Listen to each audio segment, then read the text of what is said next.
जी की जन्म जयंती समारोह तथा स्वदेशी जागरण सप्ताह कार्यक्रम के साथ हुआ सीएमसीएलडीपी कक्षाओं के उद्घाटन सत्र का आयोजन। विकासखंड हटा में राघवेंद्र सिंह हजारी महाविद्यालय में मध्य प्रदेश जन अभियान परिषद के तत्वाधान में पंडित दीनदयाल जी की जन्म जयंती समारोह तथा स्वदेशी जागरण सप्ताह जो कि 25 सितंबर से 2 अक्टूबर के बीच मध्य प्रदेश शासन के द्वारा चलाया जा रहा है, इसका सफलतम आयोजन किया गया। कार्यक्रम में विशिष्ट अतिथि व मुख्य वक्ता के रूप में प्रताप पटेल ने स्वदेशी जागरण मंच से कार्यक्रम के शुभारंभ में पंडित दीनदयाल उपाध्याय तथा मां सरस्वती के चित्र पर माल्यार्पण व आरती करके मुख्य वक्ता के द्वारा प्रताप पटेल के द्वारा अपने उद्बोधन में बताया कि स्वदेशी हमारे भारत की सभ्यता की नींव है।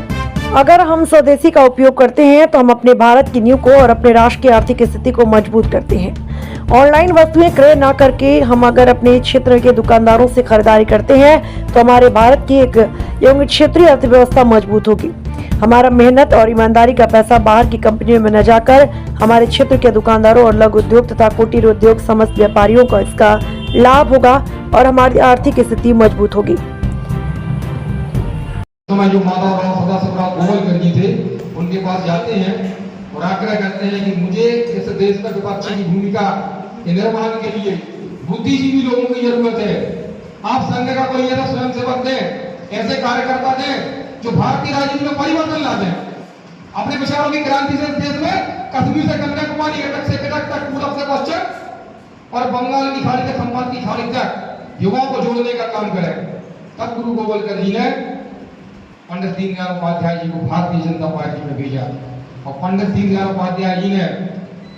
भारतीय जनसंघ को खड़ा करने के लिए कश्मीर से कन्याकुमारी, अटक से कटक तक, पूरब से पश्चिम, उत्तर से दक्षिण और अटक से कटक तक, बंगाल की खाड़ी तक, खंभात की खाड़ी तक जब प्रवास कार्यक्रम चालू किए तो युवाओं को जोड़ना शुरू किया और भारतीय राजनीति में भारतीय संस्कृति का और स्वदेशी का और आत्मनिर्भर का जो वातावरण बनाया, उसी का कारण था कि भारतीय जनसंघ को प्रथम चुनाव में तो सफलता नहीं मिली, लेकिन दूसरे और तीसरे चुनाव में भारतीय जनसंघ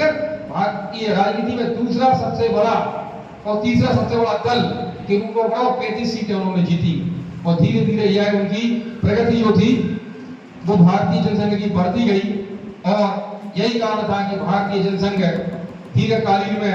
भारतीय जनता पार्टी का रूप लिया। 1980 में ये जनसंघ भारतीय जनता पार्टी बनी और भारतीय जनता पार्टी तब से लेकर आज तक पंडित दीनदयाल उपाध्याय जी पर लगातार उनके विचारों पर काम कर रही है। आज